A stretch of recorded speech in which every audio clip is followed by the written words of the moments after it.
Gracias al Señor. Estoy dando la bienvenida a todos los hermanos que van llegando a nuestra conexión. Hoy tenemos nuestra sección La Biblia Responde. Así que vayan preparando sus preguntas para que a la luz de la Biblia tengamos respuesta y podamos ser edificados en la poderosa palabra del Señor. No lo sabemos todo, pero Cristo Jesús es el Dios de toda sabiduría. Él lo sabe todo y en la Biblia encontramos respuesta a las preguntas, a las inquietudes que tenemos. Gracias a Dios por todos los que van llegando a nuestra conexión para que juntos nos edifiquemos a través de la gloriosa palabra del Señor. Hoy con nuestra sección La Biblia Responde. Aleluya. Yo soy un fiel creyente de que todo está en la Biblia, todo está en la eterna palabra de nuestro Dios. Alabado sea el nombre glorioso del Señor Jesús. Vamos a tener la lectura de la Biblia y en esta ocasión vamos a leer en el libro de Proverbios, capítulo 4, verso 1 hasta el verso 27. Invito a que todos en sus casas también abran la Biblia, la palabra de Dios, y juntos vamos a leer en Proverbios el capítulo 4, verso 1 al verso 27.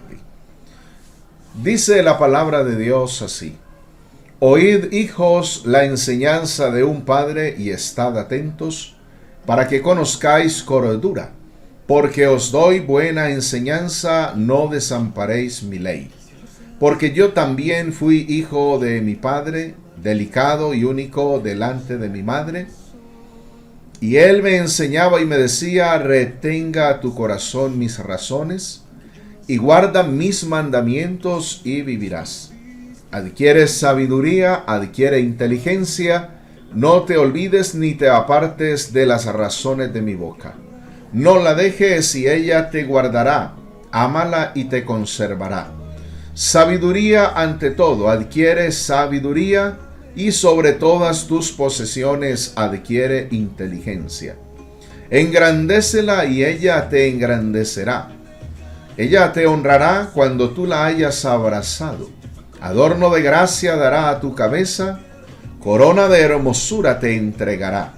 Oye, hijo mío, y recibe mis razones, y se te multiplicarán años de vida. Por el camino de la sabiduría te he encaminado, y por veredas derechas te he hecho andar. Cuando anduvieres no se estrecharán tus pasos, y si corrieres no tropezarás. Retén el consejo, no lo dejes, guárdalo, porque eso es tu vida. No entres por la vereda de los impíos, ni vayas por el camino de los malos. Déjala, no pases por ella, apártate de ella, pasa. Porque no duermen ellos si no han hecho mal, y pierden el sueño si no han hecho caer a alguno.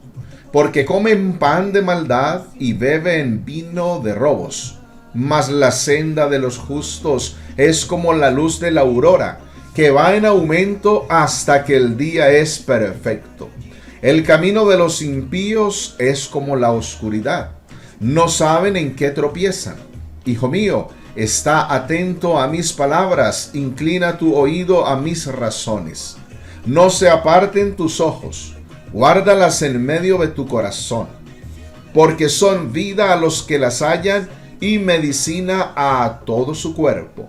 Sobre toda cosa guardada, guarda tu corazón, porque de él mana la vida. Aparta de ti la perversidad de la boca, y aleja de ti la iniquidad de los labios. Tus ojos miren lo recto, y diríjanse tus párpados por mis caminos. Aleluya. Qué hermosa es esta palabra del Señor. Esta palabra del Señor es vida, es medicina a todo el cuerpo, Aleluya. Esta palabra del Señor es lo máximo. Concluye este proverbio diciendo: no te desvíes a la derecha ni a la izquierda, aparta tu pie del mal. Gloria al Señor, bendito sea el nombre del Señor Jesús. Vamos a orar, vamos a darle gracias al Señor por su palabra bendita. Esta palabra del Señor que nos trae fortaleza, que nos trae confortamiento al alma. Vamos a agradecer a nuestro Dios por todas sus bendiciones. Tenemos que decir que el Señor es bueno y para siempre es su misericordia. Todos orando al Señor. Soberano Jesús de Nazaret, tú eres el Dios Padre glorioso, el Rey del universo, digno de la honra, la gloria, la alabanza y la adoración. Tú vives y permaneces para siempre. Gracias por permitirnos compartir a través de este espacio virtual con nuestros hermanos y amigos. Gracias por permitirnos transmitir tu palabra gloriosa. Rogamos, Señor, tu dirección. Rogamos tu bendición, la gracia, la sabiduría, el poder que tú das. Que todos seamos edificados por tu gloriosa palabra. Salva a los amigos que están oyendo el mensaje del Evangelio, tu Evangelio que es poder de Dios para salvación a todo aquel que cree. En el nombre glorioso de Jesús el Señor. Aleluya. Amén. Amén. Gloria al Señor. Hoy tenemos la sección La Biblia Responde.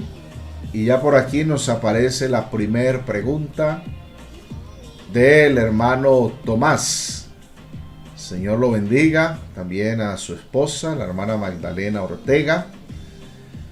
Tenemos en Mateo 13, verso 33, donde dice acerca de los 10 mandamientos. Están dentro de la ley o separados. Mateo capítulo 13, verso 33. Vamos a mirar esta escritura para la gloria del Señor. Mateo 13, verso 33 nos dice: otra parábola les dijo: el reino de los cielos es semejante a la levadura que tomó una mujer y escondió en 3 medidas de harina hasta que todo fue leudado. Bueno, Mateo 13, 33. Fíjense que es una parábola donde está comparando. Las parábolas son comparaciones, donde el Señor Jesús está comparando el reino de los cielos y dice que es semejante o se parece a la levadura que tomó una mujer y escondió en 3 medidas de harina hasta que todo fue leudado. Entonces, hay 2 posturas de esta parábola. Ya tocará mirar cuál de las 2 se puede ajustar mejor a la Biblia. Entonces, la primera postura es que así como la levadura es pequeña y se introduce en la masa, esa pequeña levadura tiene una acción poderosa que es fermentar y hacer crecer el pan cuando es horneado. Entonces, el reino de los cielos ha comenzado como algo pequeño.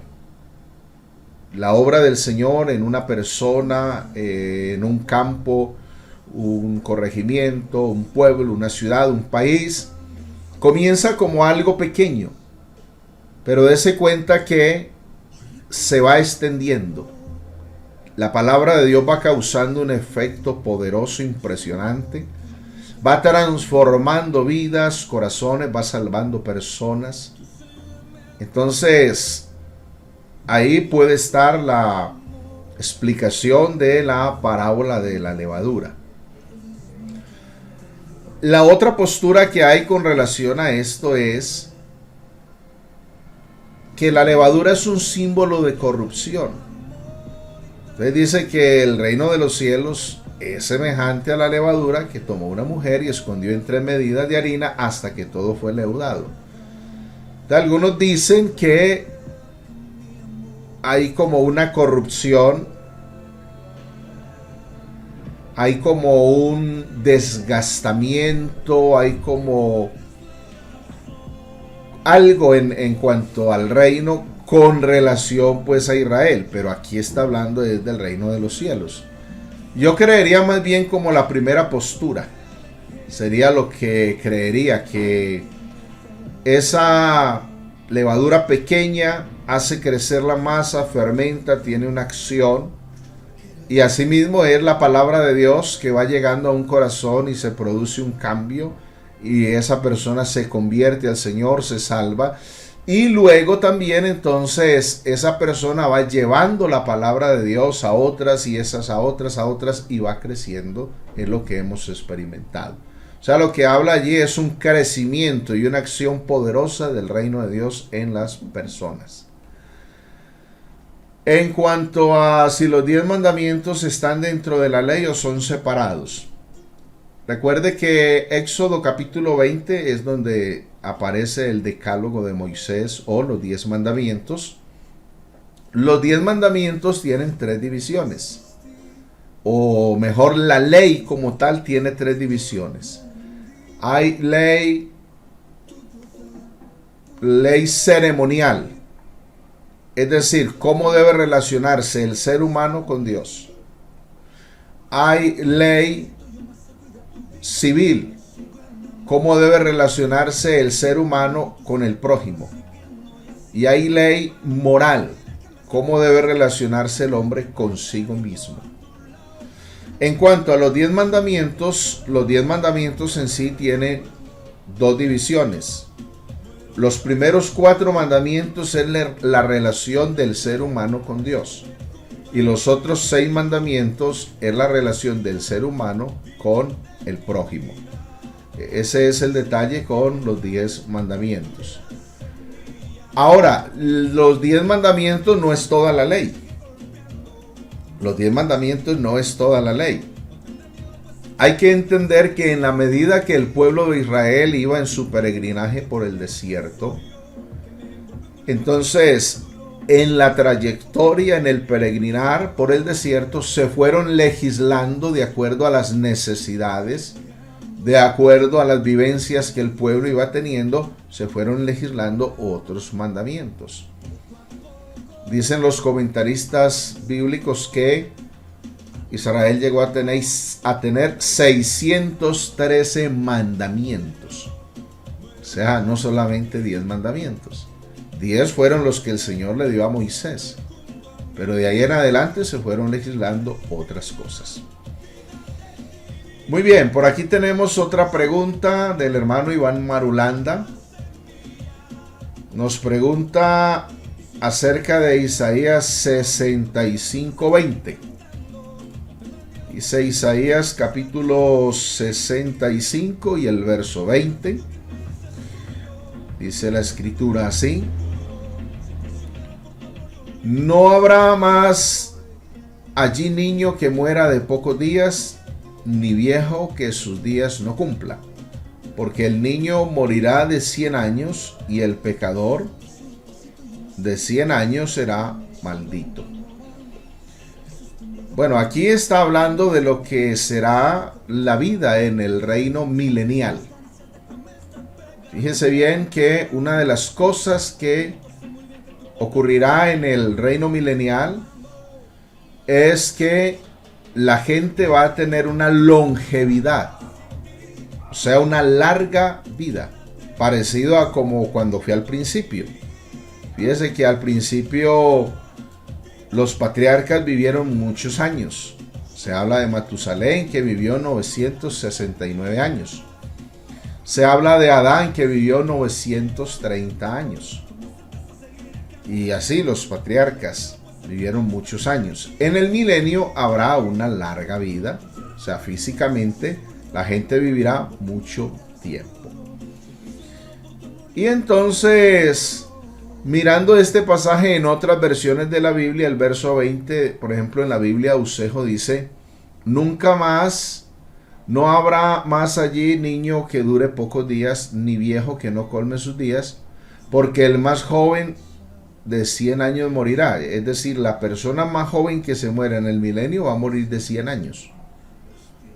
Y quien falle antes de los 100 años se le tendrá por maldito. Quien falle. La Biblia al día aquí dice, el que muera a los 100 años será considerado joven, pero el que no llegue a esa edad será considerado maldito. En otra versión de la Biblia dice, el que no alcance los 100 años será porque está maldito. O sea, morir en el milenio de menos de 100 años será una maldición. Eso es. Aquí hay otra versión de la Biblia que se llama Biblia latinoamericana y dice, ni habrá más allí recién nacidos que vivan apenas algunos días o viejos que no vivan largos años. Pues morir a los 100 años será morir joven, y no llegar a los 100 años será tenido como una maldición. Es lo que le estoy explicando. Entonces, básicamente es eso. Larga vida. Bueno, la hermana Adriana Muñoz, Adriana María, nos hace la pregunta, bueno, ¿cuándo abren la iglesia? Le digo, Adriana, que esa misma pregunta tenemos nosotros. ¿Cuándo abrimos la iglesia? ¿Cuándo abrimos la iglesia? Eso es lo que anhelamos, es lo que queremos. Estamos esperando que se dé la oportunidad. En bien tengamos noticias, le estaremos comunicando. Estoy dando la bienvenida a la hermana Argenis Tuberquia a nuestra conexión. Bienvenida, hermana. Gracias por conectarse con nosotros. Qué gran bendición. Le recordamos. Bendiciones para usted y su familia. El hermano Misael Úsuga nos pregunta, hermano, ¿cómo fue traspuesto Felipe después de estar con el eunuco? Bueno, ese pasaje lo encontramos en el libro de Hechos de los Apóstoles, el capítulo 8. Fíjese que hay algo aquí muy interesante. Felipe está evangelizando al etíope. Le habla del Señor Jesús y le habla del bautismo. Llegan a cierta agua donde el etíope pide a Felipe que lo bautice. Felipe lo único que dice es, si crees, bien puedes. Y el hombre declara su fe en el Señor Jesús y entonces le bautiza. Felipe y el eunuco descienden al agua. El eunuco es bautizado por Felipe. Y cuando suben del agua, dice Hechos 8:39, el Espíritu del Señor arrebató a Felipe y el eunuco no le vio más. Y siguió gozoso su camino, pero Felipe se encontró en Azoto. Pasando, anunciaba el evangelio en todas las ciudades, hasta que llegó a Cesarea. Entonces, ¿cómo fue traspuesto? Así como Elías fue traspuesto también. Recuerde cuando Elías iba con Eliseo. Y entonces hay un momento en que este Elías es llevado a ciertos lugares. ¿Cómo es traspuesto? Es cambiado de lugar. Como estar en una parte y luego desaparecer y aparecer en otra. Está en una parte, desaparece y aparece en otra. ¿A qué velocidad? Esto es una pequeña muestra de lo que será el arrebatamiento de la iglesia. ¿Qué es el arrebatamiento? Es ser traspuestos. Traspuesto quiere decir quitado del lugar y puesto en otro. Quitado de un lugar y puesto en otro. Entonces, ¿cómo fue? Fue algo rápido. Fue algo súbito. Fue algo que Felipe tal vez no lo estaba esperando. algo que el etíope no lo estaba esperando, fue algo sorpresivo. Tuvo que haber sido algo realmente glorioso, espectacular. Ahí hay una muestra de lo que será el arrebatamiento de la iglesia. Eso es. Personas que fueron traspuestas. Enoc fue traspuesto. Elías fue traspuesto. Felipe fue traspuesto. Entonces, como en la ley dice que todo testimonio para ser verdadero debe constar en boca de 2 o 3 testigos. Entonces ahí están los 3 testigos de lo que será, por así decirlo, el arrebatamiento de la iglesia. Enoc, Elías y Felipe. Impresionante realmente. ¿Qué otra pregunta tenemos por aquí? Saluda al hermano Efraín Acosta. Saluda a la hermana Luisa Fernanda Pancho. ¿Quién más tiene preguntas? ¿Tienen inquietudes? A ver. Si ustedes no me hacen las preguntas, entonces yo le hago las preguntas a ustedes. Por aquí la hermana Flor Torres nos pregunta. Hermano, en la segunda venida del Señor, ¿nosotros venimos con Él? ¿Sí o no? ¿Y por qué y para qué? Muy bien. Muy bien, hermana Flor Torres. Creo que precisamente el tema que vamos a tratar el próximo domingo en la meditación, en la enseñanza de las 10 de la mañana, se va a llamar la segunda venida de Cristo. No se pierda nuestra transmisión en vivo próximo domingo a las 10 de la mañana, con la ayuda del Señor. Pero aquí le voy a adelantar algo. Entonces, ¿qué es la segunda venida de Cristo? ¿Qué es? La segunda venida de Cristo es el regreso de Cristo a la tierra. Regresará. Primera venida, vino para libertar y salvar. Segunda venida, viene para reinar. Entonces, fíjese bien, lo primero que está por acontecer es el arrebatamiento de la iglesia. Es lo que estamos esperando. Que ocurrirá en un momento.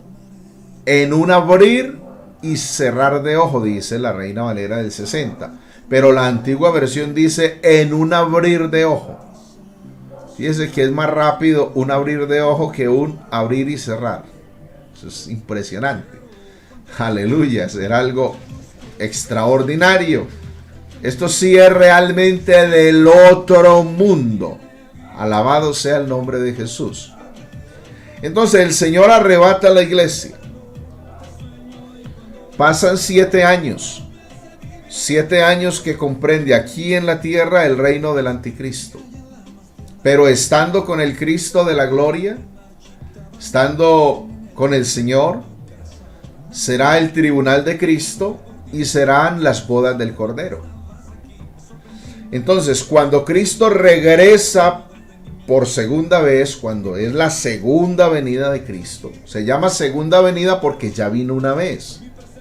La primera vez que vino para morir en la cruz del Calvario, para hacer la obra de la redención, para libertar, para salvar. La segunda vez que venga, vendrá para reinar sobre la tierra 1000 años. Hay varias cosas que ocurren en la segunda venida de Cristo. Ocurrirá la muerte del anticristo, la destrucción del anticristo, el fin del reino del anticristo, el juicio de las naciones y el establecimiento del reino milenial. Entonces, ¿qué va a hacer la iglesia? ¿Para qué viene la iglesia con Cristo? Para reinar sobre la tierra por 1000 años. Para eso viene Cristo con la iglesia. ¿Por qué? Porque es el programa del Señor. Fíjese que todos los reinos del mundo han sido reinos de injusticia. Han sido unos reinos de explotación, de crueldad, de opresión, de engaño, de mentira, de promesas incumplidas. Porque toda esta gente que se proclaman reyes, presidente de una república, ellos prometen una cantidad de cosas pero nunca cumplen. Pero el Cristo de la gloria vendrá por segunda vez para cumplir todas sus promesas al pueblo de Israel y para mostrarle al mundo lo que es reinar con justicia. Aleluya. Ese es el programa del Señor. Por aquí tendremos otra pregunta. Estamos saludando a Semeín Tapias. Les saludamos en el nombre del Señor Jesús. Reporta conexión desde Medellín Jardín.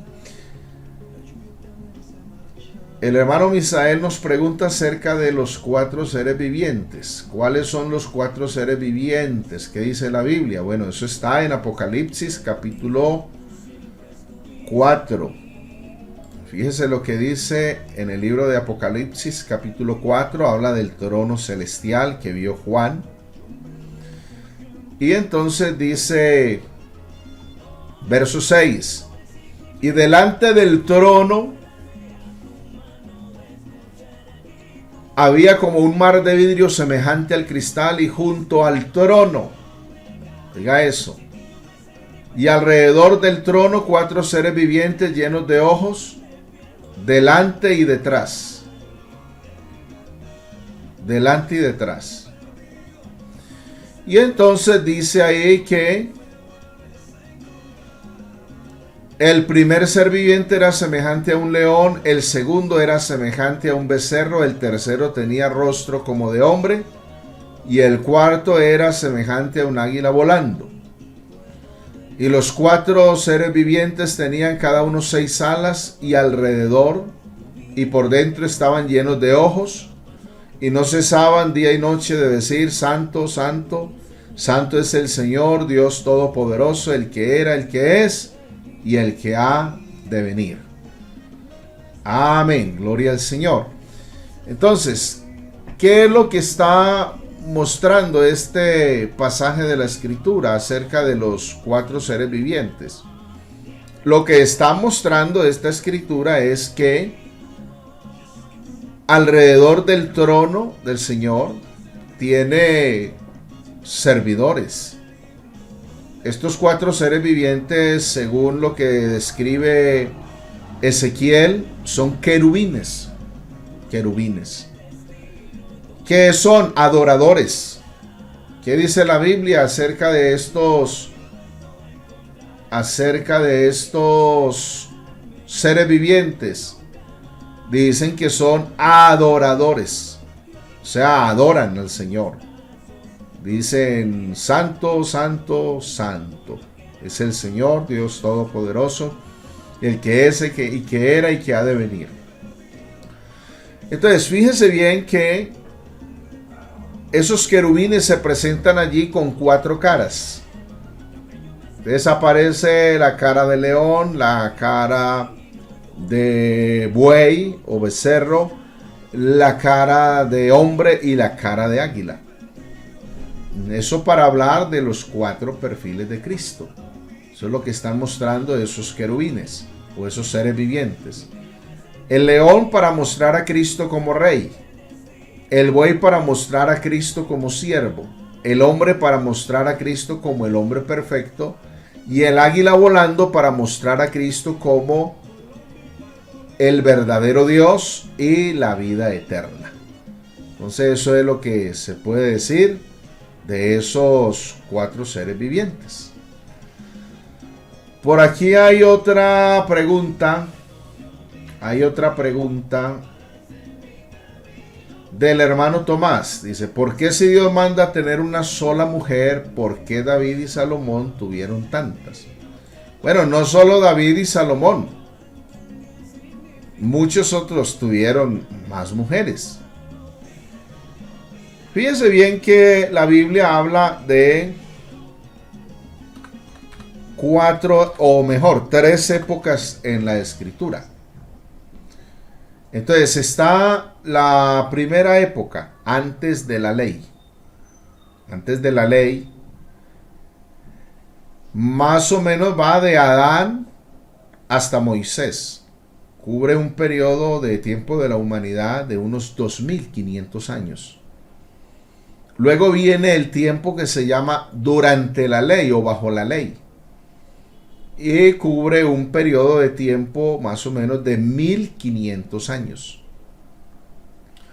Y luego viene otro tiempo, que es el tiempo después de la ley o aparte de la ley, que cubre un periodo de tiempo más o menos de casi 2000 años que tenemos.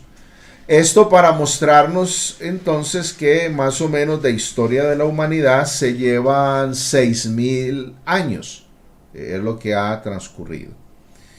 Entonces aquí hay que entrar a mirar esas tres épocas. Antes de la ley, durante la ley y aparte de la ley.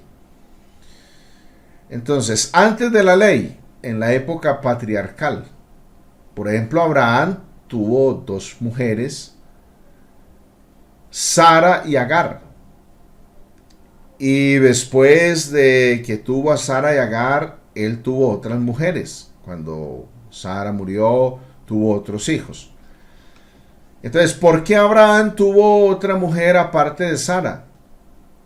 Bueno, hay una ley en esa época que le permitía al hombre que cuando la mujer era estéril y no podía tener hijos, entonces hay algo que se llama las leyes de Nusu o las leyes de Nisi, que consiste en que el hombre que tenía una esposa y que la esposa era estéril podía engendrar un hijo con ella, y ese hijo nacía sobre las rodillas de la esposa titular, y ese hijo vendría a ser como si lo hubiera tenido la esposa titular.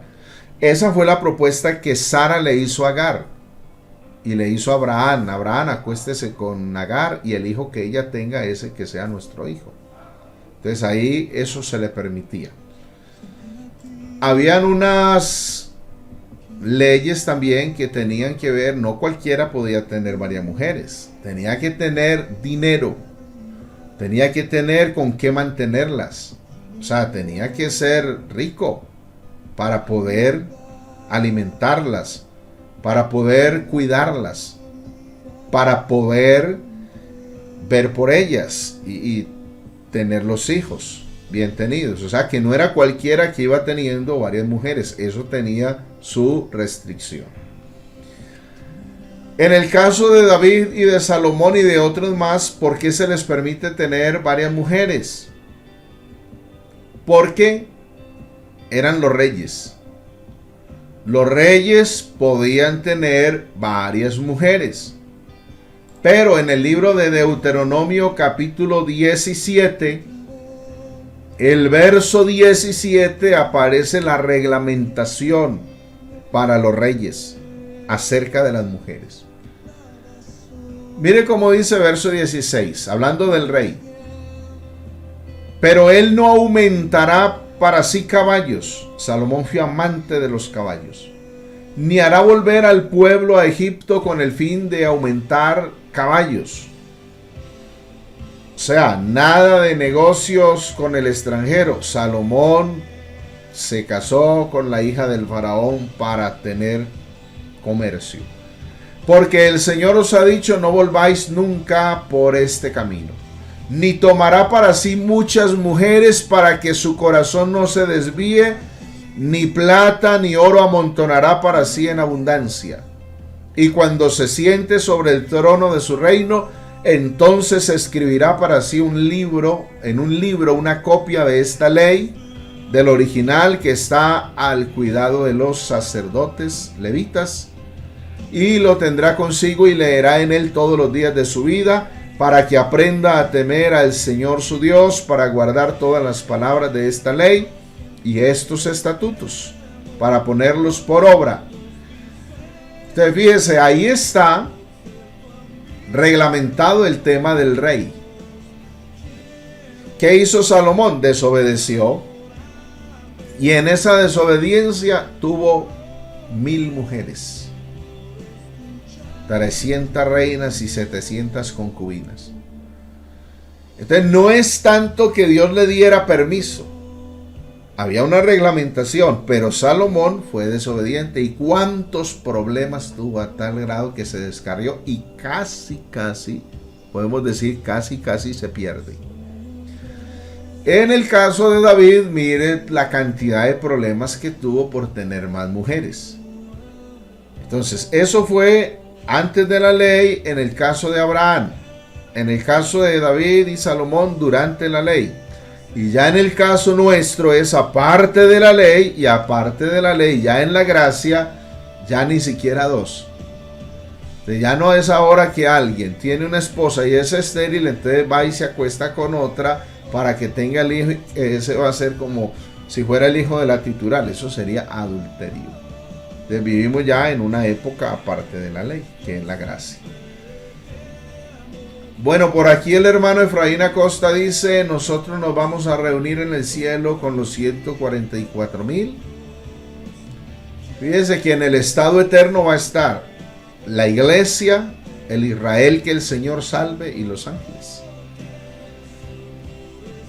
El hermano Miguel Ángel Rúa, el Señor lo bendiga, también paisano de mi tierra, el Señor lo guarde, de Gómez Plata, Antioquia. Él pregunta: ¿por qué no hay un texto donde el apóstol Pablo le mande a la iglesia que hay que ayunar? ¿Y por qué en las iglesias de hoy sí lo enseñan? Bueno, póngale cuidado. El ayuno no es un mandamiento. El ayuno no es un mandamiento. El ayuno es una práctica espiritual y una práctica cristiana. En el Antiguo Testamento el ayuno era un mandamiento en las festividades que hacía el pueblo de Israel. En el Antiguo Testamento era un mandamiento. En el Nuevo Testamento el ayuno no es un mandamiento. El ayuno es una práctica cristiana, importante, necesaria. En cuanto al apóstol Pablo, él no manda a ayunar. No hay un texto que diga que el apóstol Pablo mandó a la iglesia a ayunar. Pero el apóstol Pablo sí era un hombre de muchos ayunos.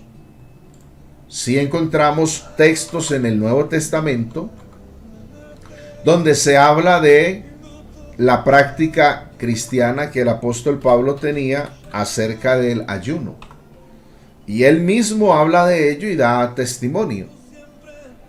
Entonces fíjese cómo dice en Hechos capítulo 27. Es más, arrancando la vida cristiana del apóstol Pablo, antes de ir a Hechos 27 podemos ir a Hechos capítulo 9. Comenzando la vida cristiana del apóstol Pablo,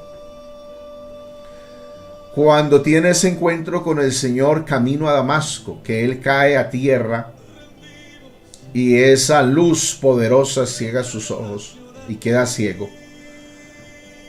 Fíjese que en Hechos capítulo 9 hay algo que ocurre en el verso 9. En Hechos 9:9 dice que Pablo o Saulo de Tarso estuvo 3 días sin ver y no comió ni bebió.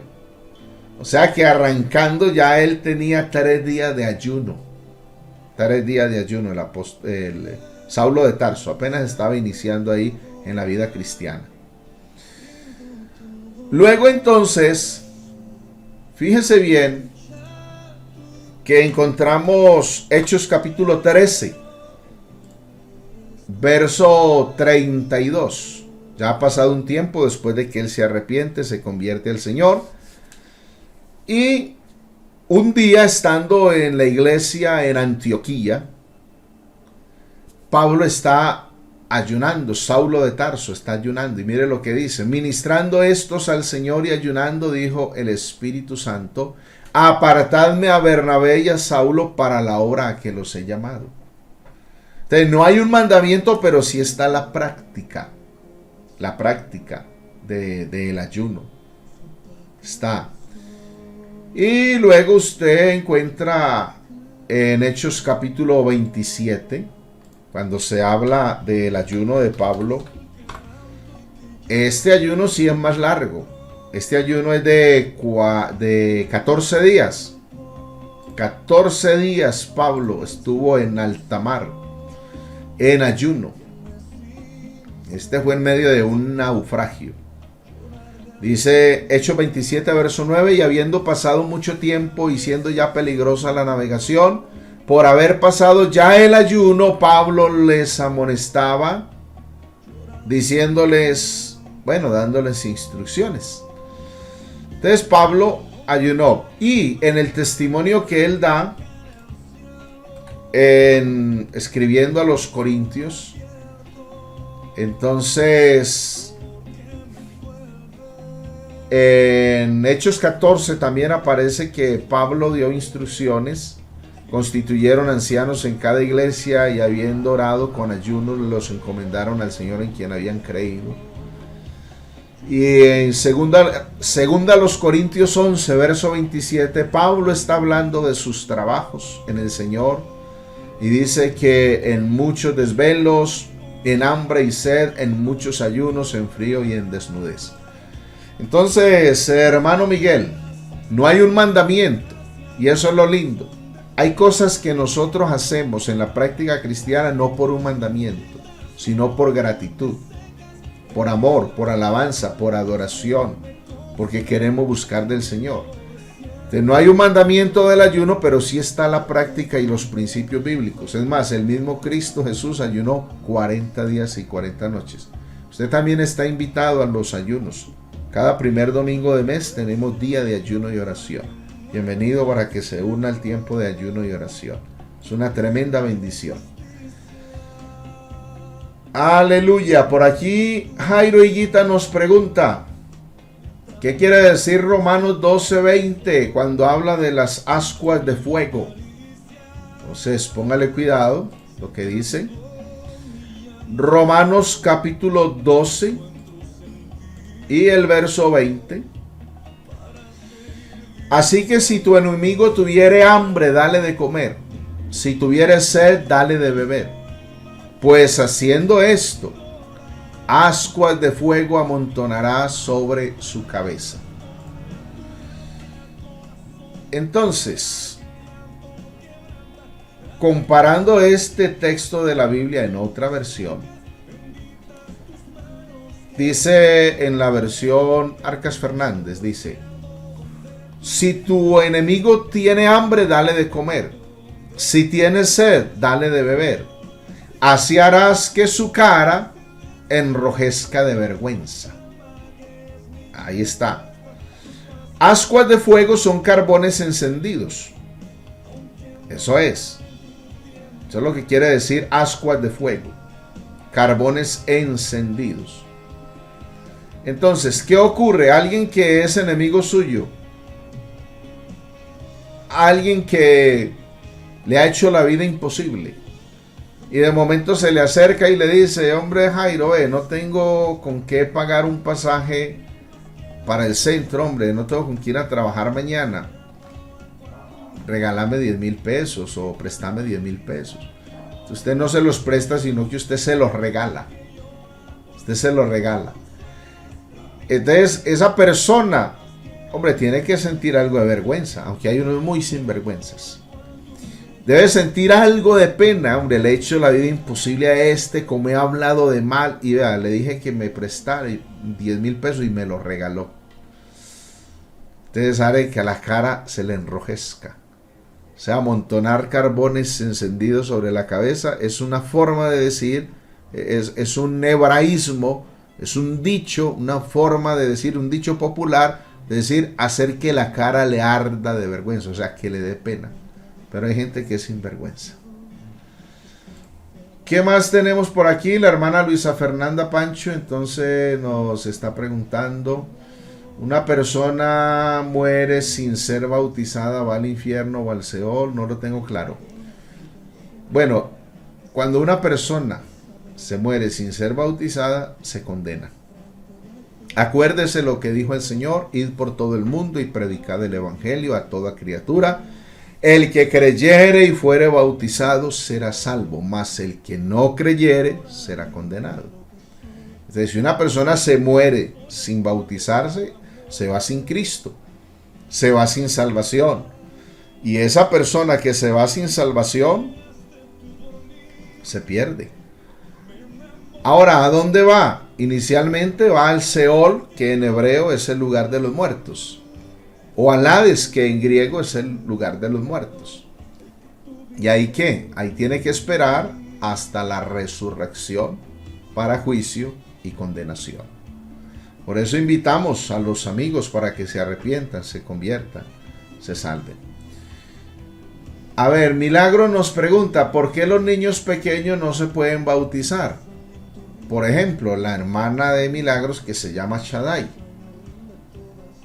¿tiene pecados? ¿Yo tengo pecados? Bueno, Milagros sí tiene pecados, porque ya tiene por ahí cierta edad. Es posible que haya hecho cosas indebidas como mentir. Además, el asunto del bautismo va más allá del perdón de los pecados. Va más allá. Va más allá. Se lo voy a explicar de esta forma. Hay tres clases de personas: persona natural, persona espiritual y persona carnal. Entonces, Cristo viene a arrebatar la iglesia. La iglesia está compuesta de personas espirituales. ¿Qué es una persona espiritual? Que ha nacido de nuevo. Por eso es que cuando Pablo escribe ese precioso capítulo 15 de Primera a los Corintios, fíjese que Pablo dice aquí algo realmente impresionante. Cuando dice Primera a los Corintios 15:50, pero esto digo, hermanos, que la carne y la sangre no pueden heredar el reino de Dios, ni la corrupción hereda la incorrupción. Entonces, la carne y la sangre no pueden heredar el reino de Dios, porque para heredar el reino de Dios hay que nacer de nuevo. Hay que nacer de otra naturaleza. Ya nacimos de la naturaleza de carne y sangre. ¿Qué le falta al ser humano? Nacer de nuevo, nacer del agua y del espíritu, nacer por la palabra. Naciendo de nuevo puede heredar el reino de Dios. Entonces, una persona natural es una persona que no ha nacido de nuevo. Es una persona que no ha nacido por la palabra.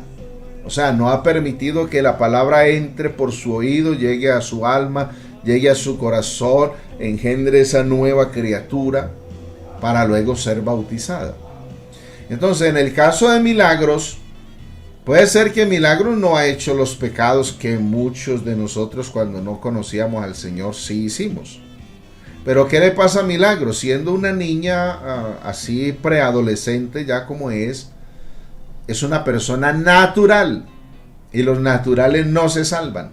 Solo se salvan los espirituales. No se salvan ni los naturales ni los carnales. Solo los espirituales. Persona natural que no ha nacido de nuevo. Persona espiritual que ha nacido de nuevo. Persona carnal que nació de nuevo, estuvo en el camino del Señor, en fin, pero se descuidó, se apartó, se descarrió y ahora anda practicando las obras de la carne. Por eso se llama persona carnal. No porque coma mucha carne o porque le guste mucho el sexo. No, persona carnal es que practica las obras de la carne. Ahí está Gálatas capítulo 5, verso 16 en adelante, cuando describe las obras de la carne. En el caso de Shaddai, Shaddai es una bebé, no necesita bautizarse. Si el Señor viniera, Shaddai es del Señor. Pero cuando el Shaddai vaya creciendo, necesita nacer de nuevo. Eso es. Me dice, o sea que esos hombres podían ser adúlteros sin ningún problema. No, no es que podían ser adúlteros sin ningún problema. En el caso de los que podían tener esas mujeres era porque eran los reyes, tenían con qué mantenerlas. Pero mire todos los problemas que tuvieron. Sin ningún problema, no, muchos problemas. Eso es. El hermano Miguel Ángel hace otra pregunta. ¿Por qué si Dios descansó el séptimo día y mandó desde el principio a guardarlo, por qué ahora no lo obedecemos? Muy bien. Hermano Miguel Ángel, recuerde las 3 épocas de la ley. O mejor, las 3 épocas que hay en la Biblia. En la Biblia hay 3 épocas. Antes de la ley, durante la ley y aparte de la ley. ¿Cuándo aparece el mandamiento de guardar el día de reposo? ¿Antes de la ley, durante la ley o después de la ley?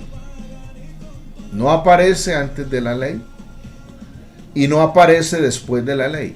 Aparece durante la ley. Entonces, durante la ley, más o menos por 1500 años estuvieron guardando el día de reposo. El día de reposo era figurativo, representativo, señalaba a Cristo. Venido Cristo, ya no es necesario guardar el día de reposo, porque en Cristo se cumplió el día de reposo. Léase los evangelios para que vea que en Cristo o a Cristo lo acusaron por sanar enfermos en día de reposo. Cuando él sanaba a los enfermos, le decían a los enfermos: hay 6 días en que se puede trabajar, el séptimo día es de reposo. No vengan en el día de reposo, vengan en cualquier otro día para que sean sanados. Y el Señor les dijo: hipócritas, ¿quién de ustedes en día de reposo no desata el buey, la oveja y lo lleva a beber? O si un buey cae en un hoyo, no lo saca en día de reposo del hoyo. Y no se podía trabajar en día de reposo, pero si un buey se caía, lo sacaban para no dejarlo morir. Entonces la pregunta es, ¿qué vale más? ¿Un buey, una oveja o un hombre? Ciertamente vale más el hombre. ¿Y Cristo qué dijo? El Hijo del Hombre es Señor del día de reposo. O sea, dicho de otra manera, vea, el Hijo del Hombre puede hacer lo que le dé la gana en el día de reposo. Si en día de reposo a él le da la gana de acostarse a dormir, se podía acostar a dormir. Si le daba la gana de resucitar un muerto, lo podía resucitar. Si le daba la gana de liberar a un endemoniado, lo podía liberar. Ustedes le iban a reclamar, pero ¿por qué está haciendo eso si es día de reposo? Porque Él es Señor del día de reposo. Él es el dueño del día de reposo. Y le voy a regalar este texto que está en Colosenses capítulo 2. Al estar en Cristo nosotros ya no necesitamos guardar el día de reposo, porque el día de reposo señalaba a Cristo. Colosenses 2, 16 al 17.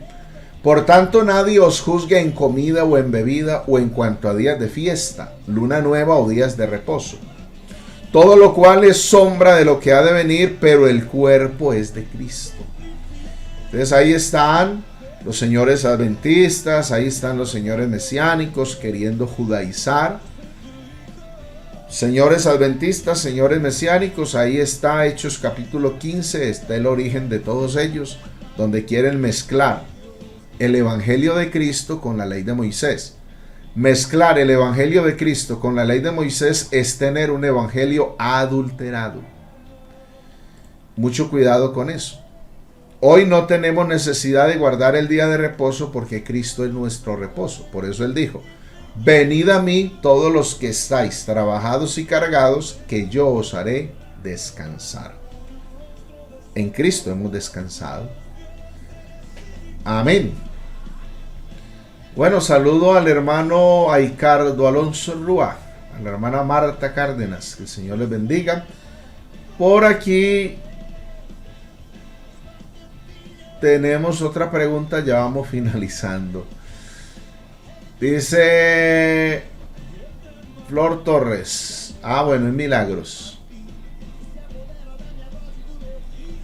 todas las almas son iguales, es decir, del mismo tamaño, o la de los adultos son una o la de los niños son otra. Bueno, todas las almas son iguales, pero, escuche bien, en la medida en que el ser humano va creciendo, va siendo educado, se va desarrollando, el alma tiene una mayor conciencia, una mayor madurez, un mayor conocimiento. Eso es. Entonces no podríamos hablar del tamaño del alma, no podríamos decir, bueno, el alma de un hombre de 70, 80 años mide 1 metro. El alma de un recién nacido entonces mide 10 centímetros y va creciendo y el alma se le va estirando. No. No podemos inventarnos cosas así. No. ¿El alma qué es? Es el asiento de las emociones, de los deseos, de los pensamientos. Así lo describen algunos. El alma es, al nacer, ni es buena ni es mala.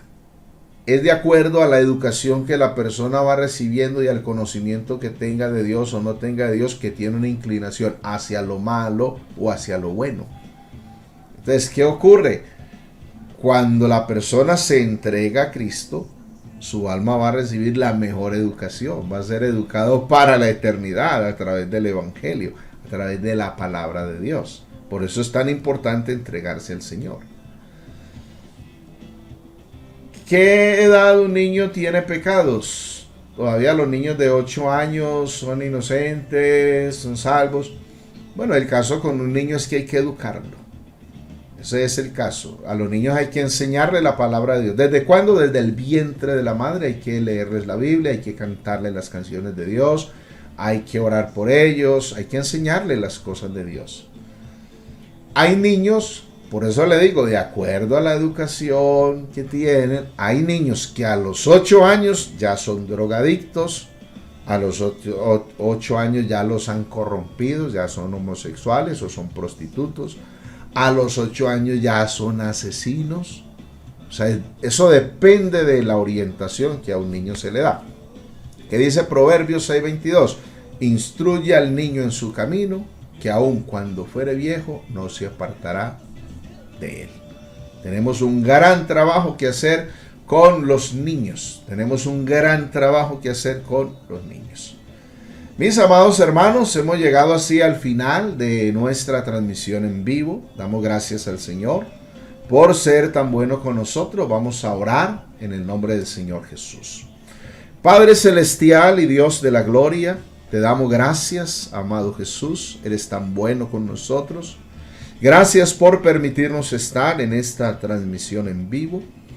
Te alabamos, te glorificamos. Gracias por permitirnos ser edificados con tu palabra. Gracias por los hermanos, los amigos que hoy se han conectado con nosotros. Oh Señor, rogamos que tu palabra permanezca sembrada en nuestros corazones y que produzca frutos para vida eterna. Ayúdanos a perseverar en tu sabiduría. Ayúdanos a perseverar en tu gracia y a seguir compartiendo esta palabra de verdad con muchas personas para que sean edificadas y otros sean salvos en el nombre del Señor Jesús. Guarda tu iglesia, protege tu pueblo para la gloria, la honra y la alabanza de tu santo nombre, Jesús. Aleluya. Amén. Amén. Mis amados hermanos, que el Señor los bendiga. Los amo de corazón.